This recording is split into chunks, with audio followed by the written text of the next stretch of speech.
আমার প্রিয় মাধ্যমিক ছাত্রছাত্রীরা, তোমাদের তো টেস্ট পরীক্ষা আসন্ন। ইতিমধ্যে তোমরা সমস্ত শিক্ষকদের কাছ থেকে ইতিহাসের সাজেশন পেয়ে গেছো।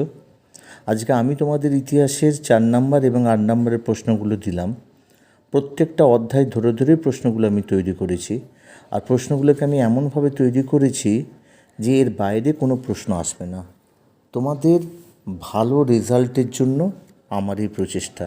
তাই তোমরা যদি লাইক সাবস্ক্রাইব করে আমাদের পাশে থাকো, তাহলে আমরা আরও এগিয়ে যাওয়ার প্রেরণা পাবো। তোমাদের কাছ থেকে অন্তত এটুকু আশা করি। দেখো তোমরা প্রশ্নগুলি প্রথম অধ্যায় থেকে কেবলমাত্র 2 আর 4 নম্বরে হয়। 4 নম্বরের প্রশ্নগুলি দেখো।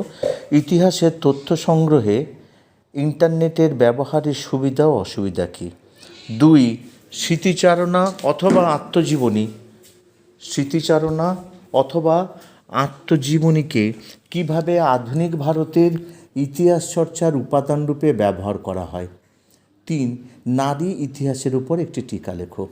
এবার দ্বিতীয় অধ্যায় থেকে দেখো 4 এবং 8 নম্বরের প্রশ্ন হয়। স্বামী বিবেকানন্দের ধর্ম সংস্কারের আদর্শ অথবা স্বামীজির নববেদান্তের স্বরূপ ব্যাখ্যা করো। 2 নম্বর হচ্ছে হুতম প্যাঁচার নকশা, হিন্দু প্যাট্রিয়ট পত্রিকা, নীলদর্পণ নাটক থেকে সমকালীন বাংলার কোন চিত্র পরিস্ফুট হয়েছে? 3, শ্রীরামকৃষ্ণের সর্বধর্ম সমন্বয়ের আদর্শ ব্যাখ্যা করো। 4, টিকা লেখো প্রাচ্য ও পাশ্চাত্যবাদী দ্বন্দ্ব। আর 5 হচ্ছে নারী শিক্ষা বিস্তারে বেথুন সাহেবের ভূমিকা। 8 নম্বরে যেটা করবে সেটা হচ্ছে শিক্ষা বিস্তারে প্রাচ্য ও পাশ্চাত্যবাদী বিতর্ক কী, উচ্চশিক্ষার বিস্তারে কলকাতা বিশ্ববিদ্যালয়ের ভূমিকা আলোচনা করো। আর 2 হচ্ছে যে সমাজ সংস্কারক ও নারী মুক্তি আন্দোলনে ঈশ্বরচন্দ্র বিদ্যাসাগরের অবদান, অথবা নারী শিক্ষা এবং নারী মুক্তি আন্দোলনে ঈশ্বরচন্দ্র বিদ্যাসাগরের অবদান লেখো। 3 নম্বর অধ্যায় থেকে 4, 8 দুটোই হয়। 4 হচ্ছে কোল বিদ্রোহ, মুন্ডা বিদ্রোহ, সাঁওতাল বিদ্রোহের কারণ এবং গুরুত্ব লিখবে। আর 2, নীল বিদ্রোহ শিক্ষিত মধ্যবিত্ত সমাজের ভূমিকা ছিল। 8 নম্বরের জন্য নীল বিদ্রোহের কারণ ও বৈশিষ্ট্য।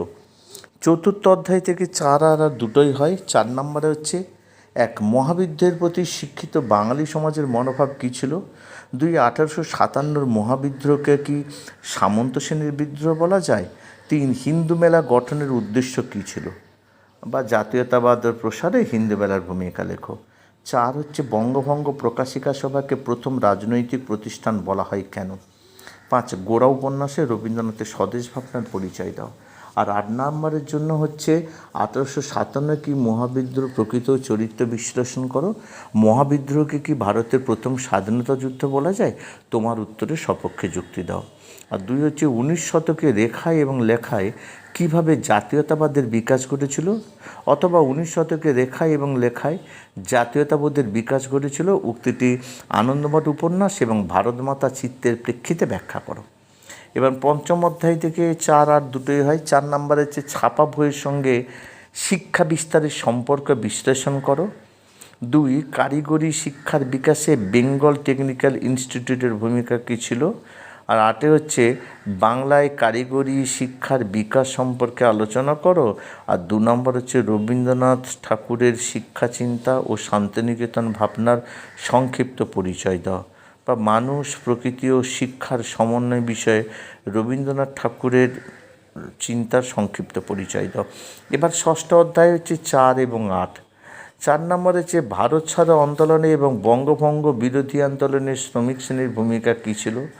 আর 8 নম্বরে হচ্ছে বঙ্গভঙ্গ বিরোধী আন্দোলনে নারী সমাজ কীভাবে অংশগ্রহণ করেছিল, তাদের আন্দোলনের সীমাবদ্ধতা কী, অথবা সশস্ত্র বিপ্লবী আন্দোলনে নারীদের ভূমিকা বিশ্লেষণ করো।